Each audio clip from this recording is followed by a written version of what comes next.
For decades, reliability meant dial tone, working trunks, backup power, and a central office switch that stayed alive. Now, all that still matters, but in next generation 911, a working circuit alone doesn't guarantee a working emergency response. Today we're going to look at the 3 things that make 911 reliable in the NG911 world: the network, the information, and the people making the decisions. That's coming up next on TiPS, Today in Public Safety. Welcome to TiPS, Today in Public Safety, your go-to podcast for today's breaking stories in public safety news. Here's your host, Fletch, with today's tips. Welcome to TiPS, Today in Public Safety. This is Fletch. I'm a NENA-certified ENP. Every Monday, Wednesday, and Friday, I bring you the most important topics about public safety and communications. Reliability is now a system, not a circuit. For most of my career, reliability's been pretty clearly defined. Was there dial tone? Was the circuit up? Was the trunk group healthy? Did the backup generator start? Was the central office still alive? The battery plant charged? And the copper connected from one end to the other? Now, if those answers were yes, we all felt pretty good about the reliability of the 911 system. And we should have. Those things mattered then, and they still matter today.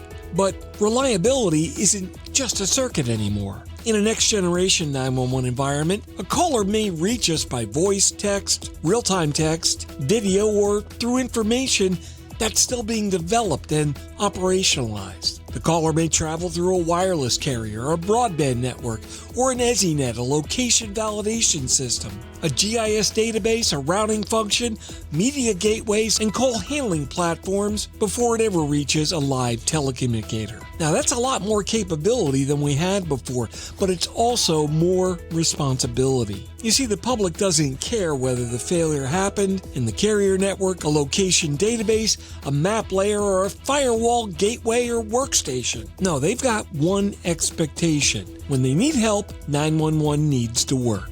And that's the definition that matters. Systems can be available but not reliable. The network can be up while the location is wrong. The call can still arrive while the map display is completely wrong or missing. And transfers can complete while the important information suddenly disappears. You can have clear audio while the text conversation never reaches the call taker, because availability means the technology is turned on. Reliability means the public can reach the right person at the right place and pass usable information when it matters most. And that's a much bigger responsibility than just keeping a circuit alive. The information is now part of the emergency call. Back in the legacy world, the call was primarily voice. In fact, when I started, that's all it was. But over the years, we got Annie, Allie, and later we had mapping and CAD. But for the most part, the call itself was pretty much straightforward. In the NG911 world, the information surrounding the call is starting to get just as important as the call itself. Location data is not just something that helps the call taker. In NG911, it's going to determine where that call routes. GIS is no longer just a mapping project that sits in the back office. It's now a life safety routing function at the heart of NG911. Text, photos, video, and supplementary information can help us all understand what's happening well before the first responder arrives. But only if that information is accurate, available, and usable. And the last 2 words are important: available and usable. You see, today, more data is not always better data. If the call taker's got to search through the multiple screens, guess which location is correct, or wait for a transfer to reveal what should have been there from the beginning, then the system hasn't made the job easier, it's just simply moved the work around a little bit. And this is where project teams need to start getting serious about testing. I hate it when people just test to see whether the call rings. You need to test whether it routes correctly, test whether the right address appears, test the map point data is correct, and test whether the correct jurisdictions for response are all identified. And don't forget to test the transfer, but test what happens after the transfer. Did they get all the information? Test your backup paths. Test what happens when one piece of information is unavailable, and then document it.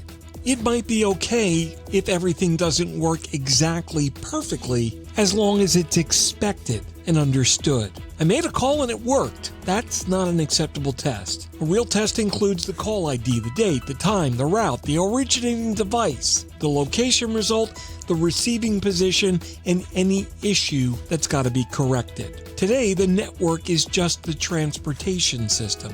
The data is what gives the transportation system a purpose. We've built some beautiful networks across the country. Now we've got to make sure that the data moves across those networks and is accurate, timely, and useful to the person making the decision. The human is still the reliability component that matters most. You know, there's this temptation in technology projects that believes once the architecture gets modernized that the hard work is finished. It's not. No, the hard work's making the technology useful at 2 o'clock in the morning during a storm with a frightened caller, a tired telecommunicator, a radio channel that just won't shut up, and 3 agencies trying to determine who owns the damn incident. That's where reliability becomes operational. The telecommunicator's got to know what that information means, what's missing, and when to question it, and when to trust their experience over a screen. Supervisors need to know what normal looks like so they can recognize abnormal well before it becomes failure.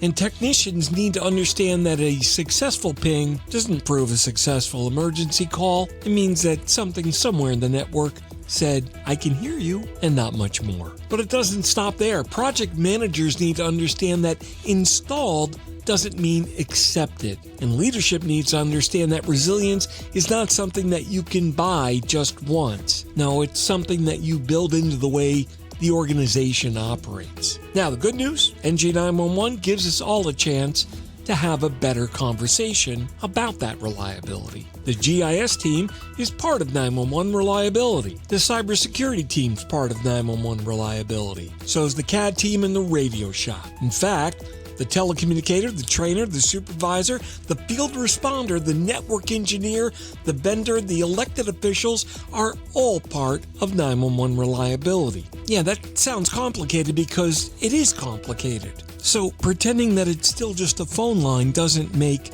that work any easier. It just makes the failure harder to understand whenever it happens. And it will. This week on Wednesday, we're going to talk about what happens when the emergency does not respect a jurisdictional line. The caller sees one emergency. Public safety may see multiple counties, agencies, systems, and responsibilities. Now, the call doesn't stop at the boundary line, and neither should the information. Then on Friday, we're going to talk about AI automation and whether public safety leaders use those tools to simply reduce costs or create capacity and improve training, organizational decisions, and actually make their people more effective. Don't miss that. That's going to be a great chat. This is Fletch. That wraps up another episode of TiPS Today in Public Safety. Thanks so much for listening and all your comments. We'll catch you next time. Take care.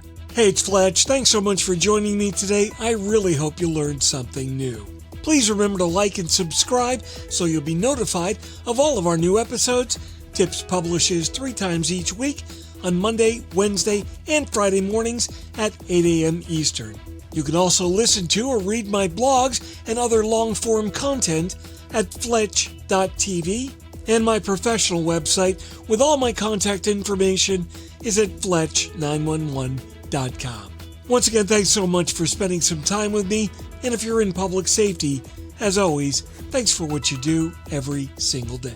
We'll catch you later. Take care. You've been listening to TiPS Today in Public Safety, your go-to podcast for today's breaking stories and public safety news. Hosted by Fletch and available every Monday, Wednesday, and Friday. Catch past episodes on 911tips.com. I am Spider Harrison, the official 911 voiceover dude. No small animals were harmed in the making of this podcast. However, it may contain peanuts, or peanuts may have been used in its production. This content is void where prohibited or expressly forbidden by law. And by the way, I said peanuts.